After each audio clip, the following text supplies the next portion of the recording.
Bonjour à tous et bienvenue sur la troisième critique de Manga Art. Merci aux abonnés qui me suivent déjà assidûment et à ceux qui viendront, je l'espère, s'ajouter au fur et à mesure. C'est vraiment une sensation très agréable que de se sentir utile. Je vous préviens tout de suite, dans les présentations d'aujourd'hui, nous allons beaucoup parler de la mort, ou plus exactement de la vie après la mort. Non, pas cela. Voilà, cela. En effet, il s'agit du point commun de 3 des mangas du jour et nous aurons l'occasion d'en voir différents aspects dans différentes situations. Mais pour compenser et pour commencer, nous allons nous intéresser à un shoujo qui puise son inspiration dans la comédie. Voici donc le programme. Ouran High School Host Club, qui est donc un shoujo qui table surtout sur l'humour.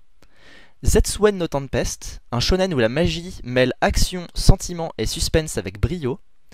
Ano Imita Ana no Namae Obokutachi wa Mada Shiranai, que je viens de réussir à sortir dès la première prise, incroyable. Aussi connu sous le nom Ano Anna, pardon, voilà, je me trompe sur le nom raccourci. Un seinen d'une poésie rare. Et enfin, Les Fleurs du Passé, un josei qui prend ses racines à la base de vos sentiments les plus profonds. Ouran High School Host Club est l'un des premiers shoujo auxquels j'ai vraiment accroché. A défaut de se construire autour d'un scénario, le manga est vraiment centré sur ses personnages.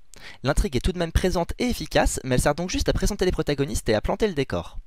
Ainsi, sous prétexte de présenter un lycée où l'argent est roi, on nous a refait une brochette de jeunes et faibles charismatiques ayant chacun une personnalité exacerbée, accompagnée d'une particularité qui les démarque les uns des autres. Bien sûr, pour canaliser tous ces phénomènes de foire ensemble, il nous faut un personnage central, et qui de mieux pour cela qu'une élève mystérieuse qui vient du monde prolétaire, comme il le dit si bien, qui va s'attirer l'attention de nos donjons en herbe.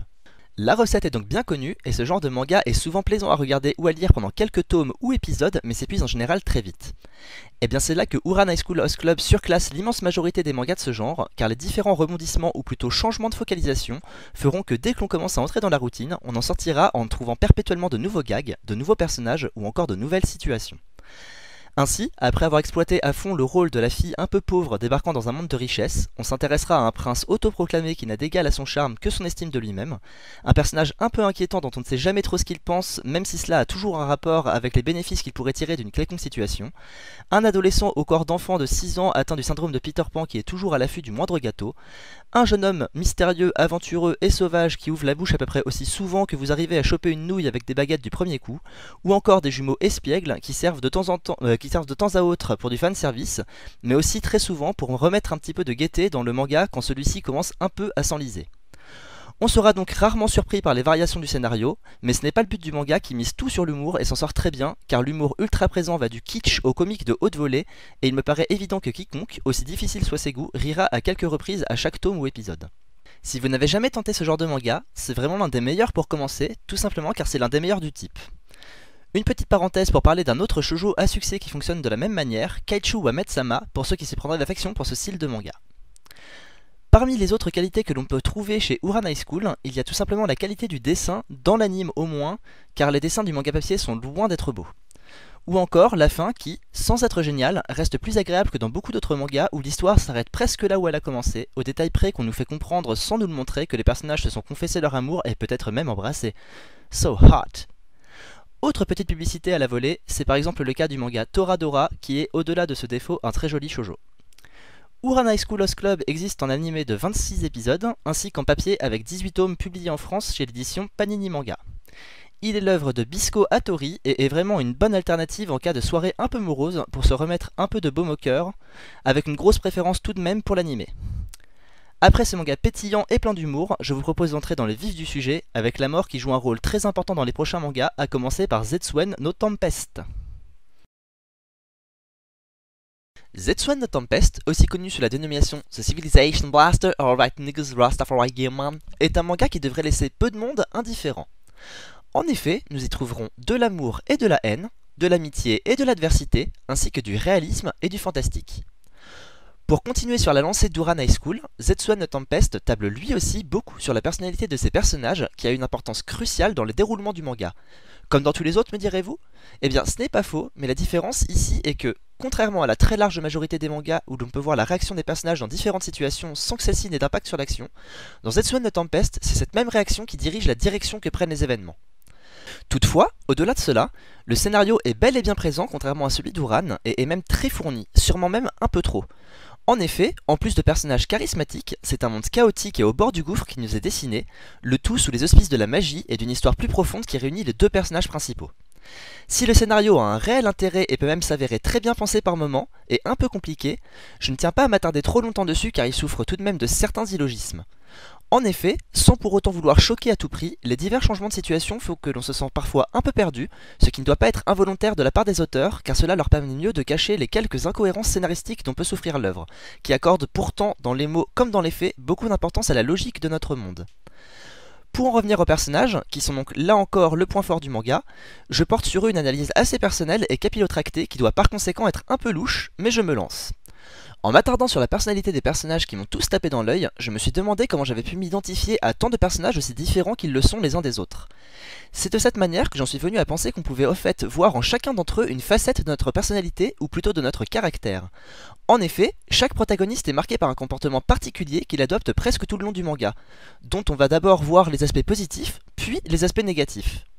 Nous serons ainsi confrontés à un personnage extrêmement renfermé sur lui-même et calme en apparence, une boule de nerfs qui ferait une rupture d'anévrisme à chaque fois que vous lui adresseriez la parole, une personne prétentieuse au point d'être incapable de reconnaître la dangerosité d'une situation, ou encore un protagoniste tellement anxieux qu'il en tombe de plus en plus dans le pessimisme. Le plus intéressant étant que lorsque l'on se rapproche de la fin, les personnages commencent d'abord par emprunter certains traits de caractère des gens qui les entourent avant d'avoir une panoplie complète de sentiments.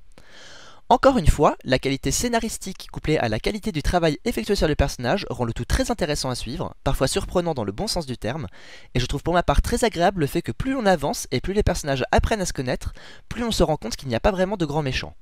Si ce manga avait la prétention de délivrer un message, c'est probablement celui de dire que si on apprenait tous à mieux se connaître pour aller dans un sens commun plutôt que dans notre direction égoïste, le monde irait mieux.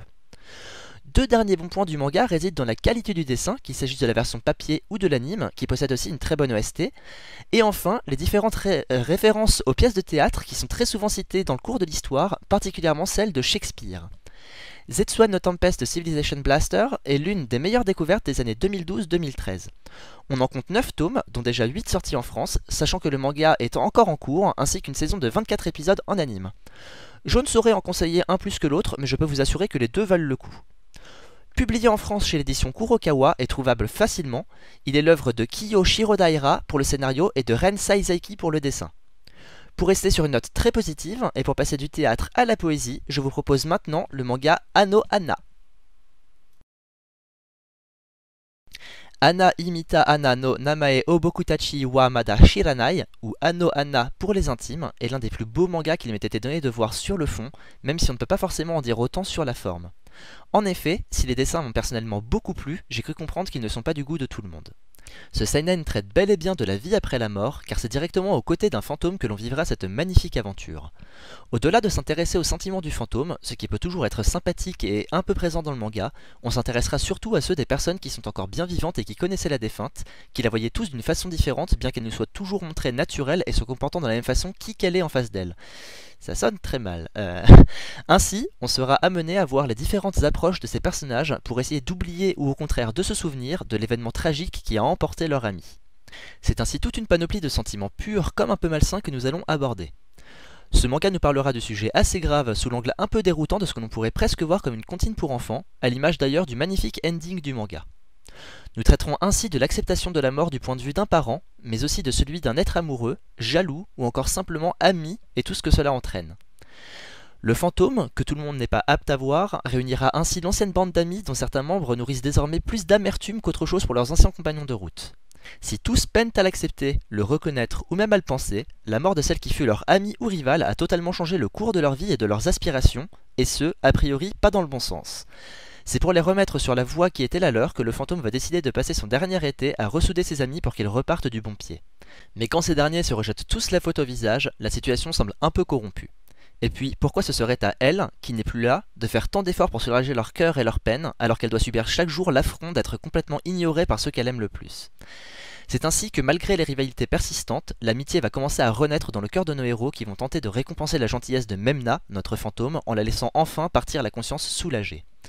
Si la personnalité des protagonistes est un peu moins étudiée que dans Zetsu no Tempest, elle n'en reste pas moins très léchée et on se sentira parfois proche des personnages au point d'entrer dans leur peau, où nous serons à d'autres moments spectateurs du mal qui peut ronger un enfant qui n'est pas encore armé face aux difficultés de la vie. Le premier mot que m'évoque chaque fois ce manga est le mot poésie, tout simplement car à chaque visionnage de ce dernier, c'est tout mon côté poète nostalgique qui ressort.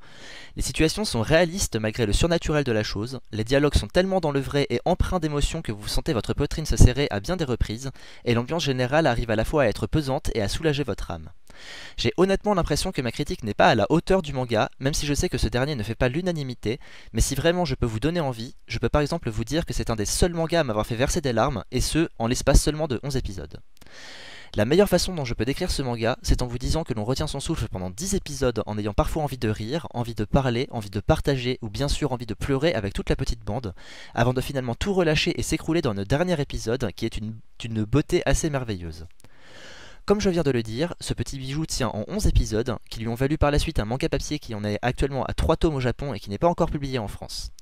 Toutefois, ces mangas suivent exactement la trame de l'anime et les dessins sont pour ainsi dire un copier-coller de ce dernier. Je vous conseille donc pour le coup vivement l'anime, d'autant que l'OST ajoute encore un peu plus de charme à ce manga qui en possède pourtant déjà bien assez. Je vous propose maintenant de passer au dernier manga de la journée, à savoir Les Fleurs du Passé. Les Fleurs du Passé, aussi connu sous le nom Natsuki Rendez-vous, notamment pour l'anime, est le seul manga que je qualifierais d'un peu décevant pour aujourd'hui, bien qu'il s'agisse d'un très bon manga. Dans ce cas, pourquoi dire d'entrée qu'il est décevant? Eh bien parce qu'à la lecture du synopsis de ce dernier et du fait qu'il s'agisse d'un josei, je m'attendais à ce que ce dernier soit celui qui étudie le sujet de la vie après la mort le plus profondément possible, que l'on puisse vraiment sonder au mieux cette chose qui nous intéresse, je pense, tous plus ou moins. Et c'est là que se situe ma déception, car si le manga est bon, on est en fait principalement focalisé sur la relation amoureuse naissante entre les deux protagonistes encore bien vivants du manga, et la rivalité entre le garçon du couple et le fantôme de l'histoire qui n'est autre que le défunt mari de notre petite héroïne. C'est l'un des rares mangas pour lesquels je vais vous faire un petit synopsis, mais sans pour autant entrer dans le spoil ou dans le vulgaire résumé. Le manga nous est présenté au travers du regard de Hazuki, un jeune homme qui a toujours l'air détaché et qui parle très peu souvent. Ce timide patenté a pris pour habitude de passer par la fleuristerie qui se situe non loin de chez lui avant de rentrer à son appartement chaque soir. Ainsi, il achète une fleur tous les jours de la semaine et son petit nid ressemble de plus en plus à une forêt avec toutes ces plantes qui s'empilent les unes sur les autres.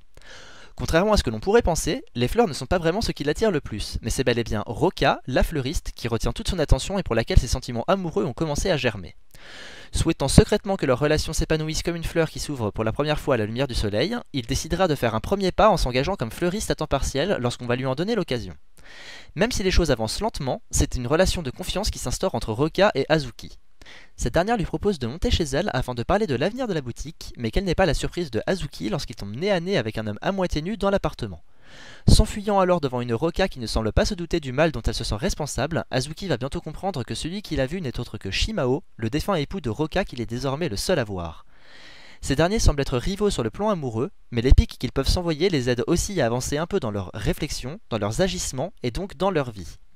Toutefois, Shimao ne semble pas prêt à laisser un autre s'occuper du bonheur de sa femme et menace même de devenir violent si Hazuki n'arrête pas très vite de tourner autour d'elle. Voilà donc où l'on en arrive très vite dans l'histoire, ce qui est vraiment un bon début, mais je m'attendais pour ma part à ce que les sentiments soient vraiment mieux traités qu'ils ne le sont. En effet, s'ils sont bien présents, ces derniers sont souvent vite éludés par des pleurs et des éclats de voix, sans pour autant que les silences et autres larmes ne soient vraiment suffisantes pour expliquer le profond mal-être des personnages. À la réflexion, je me suis surtout fait cette idée sur la base du manga, qui comporte en plus des dessins assez vides et pas forcément magnifiques en dehors des fleurs qui sont bien dessinées. Je crois qu'il s'agit ici de la phrase la plus virile que j'ai pu vous offrir. Mais c'est ici que s'arrête cette critique négative du manga, car je me suis ensuite intéressé à l'anime. Et si ce n'est pas le cas souvent, il fait partie de ceux dont je trouve la qualité supérieure à celle du papier. En effet, étant donné que les situations ont un peu plus de poids que le fond qu'il peut y avoir derrière, la vidéo apporte beaucoup au manga, d'autant que les dessins sont plus jolis et que l'action rend le tout plus sympathique à regarder. La nonchalance de Hazuki est ainsi bien mise en valeur, l'humour très fin du manga en est sublimé et les émotions passent beaucoup mieux. Sans dire que l'on va du tout au tout, l'anime est pour le coup une réelle bonne surprise et plaira, je le pense et je l'espère, à beaucoup de monde.